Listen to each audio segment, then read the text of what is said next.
I'm Vicky, welcome to my channel. If you are new, please hit that subscribe button. If you are already part of my little sub family, thank you so much.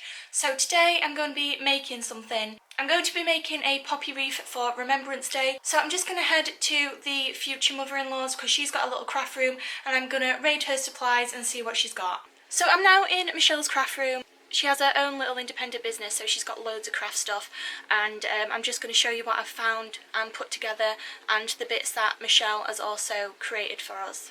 So I got some string. I'm going to use it to hang this circular board up. So this is a circle of wood. Michelle had these already, so I'm using that, and Michelle's friend has printed me off a soldier and some lettering. We need some more supplies, so we're going to go to Country Baskets, so that's around about a 45-minute drive away unless we get a little bit lost.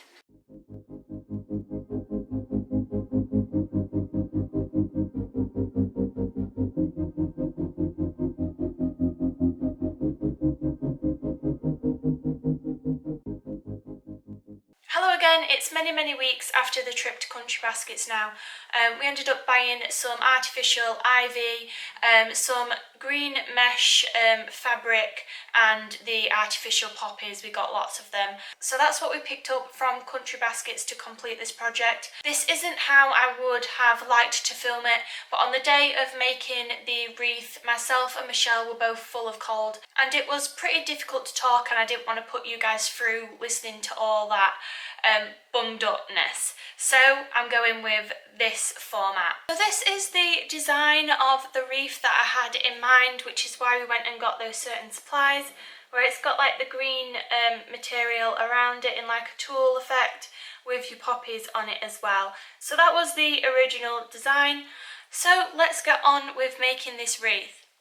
So I told Michelle that I didn't really like the base of the board and I wanted it to be brown and to look more like soil, but I still wanted the soldier and the lettering to stand out, but I wanted the colour to complement the green colours and the red of the poppy. So we ended up using some acrylic paint in light brown, and I just painted this onto the wooden board that we've got. I went all around it with that brown colour and I thought it looked really nice. Painting is one of my favourites. It's just so therapeutic. I just love painting. I don't know what it is. It's just a really enjoyable part of this project for me. Then I use this pink thing to help the paint dry quicker. It's a bit like a hairdryer, but obviously a smaller nozzle, so it's more precise on where you want the heat to go. And that worked really well, so that didn't take long for us to dry, and I was still pretty impressed with the colour once it had dried. I put the soldier and the lettering back onto the board to see whereabouts I would like the pieces to go, and this was the first time that myself and Michelle had used the like laser cutout. So you have the sticky stuff on the yellow gridded paper and you pull that off, and then you put your laser cut out laminate inside and rub it on. That image then transfers from the blue paper onto the sticky back, which you then lay onto the surface of the item that you want it to go on. And again, you give it a good rub until it is stuck down to your item and you can pull the sticky stuff away. The sticky stuff can be used again and again as long as your laser cutout can fit onto it. So we did this with the soldier and got him in place, and then I did it with the lettering. Because the lettering was so fancy, that did take quite a lot of time for it to come away and actually stick down to the board. So a lot of the time Michelle is there for guidance because she is the expert and she knows how to titivate and make things look that little bit more professional and just give it that extra zhuzh that it needs. But she just basically let me go with it, run with my own idea, but she was there just as some extra support for when I needed it.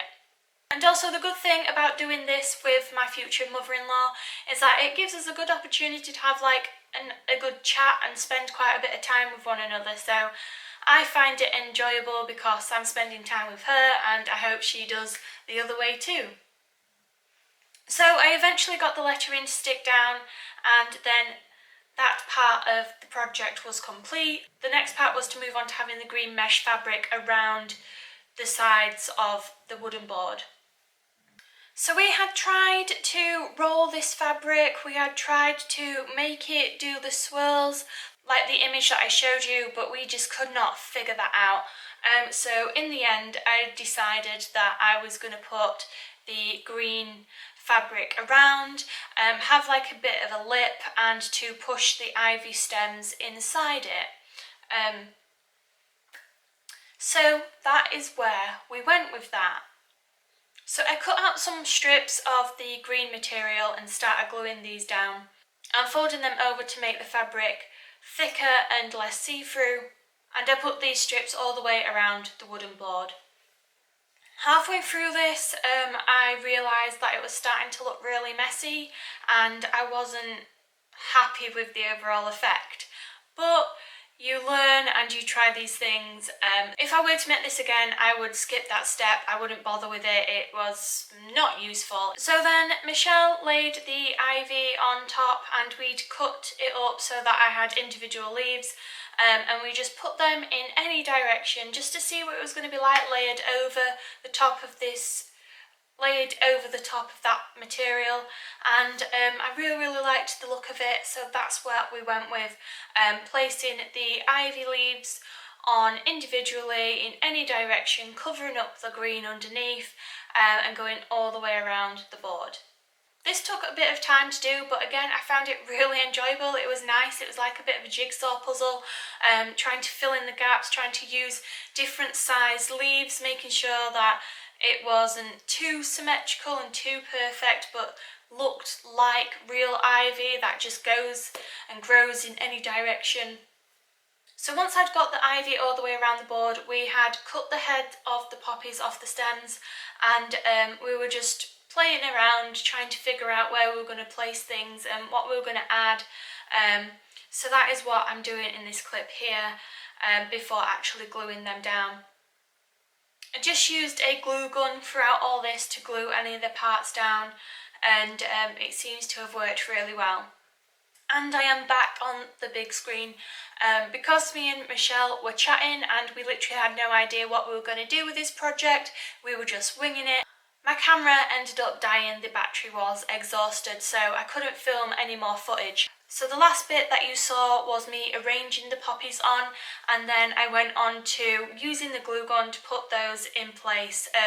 With every poppy I used one of the leaves that came on the set of stems to go with it, and then I also used some of the buds to fill out any gaps in between. So now it is time for you to see the finished project.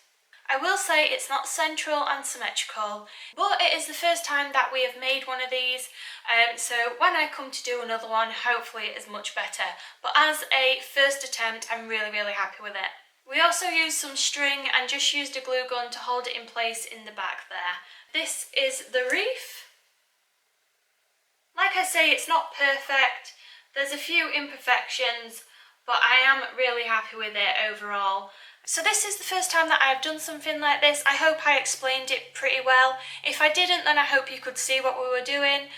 And I hope it helps you in creating your own poppy wreath if you would like to do that. You now have a better idea of where to begin and where to go than what myself and Michelle did when we first started this project. So I hope you have enjoyed this. If you've watched it till the end, thank you very much. Don't forget to like, comment and subscribe. Hopefully see you again soon, but for now, goodbye.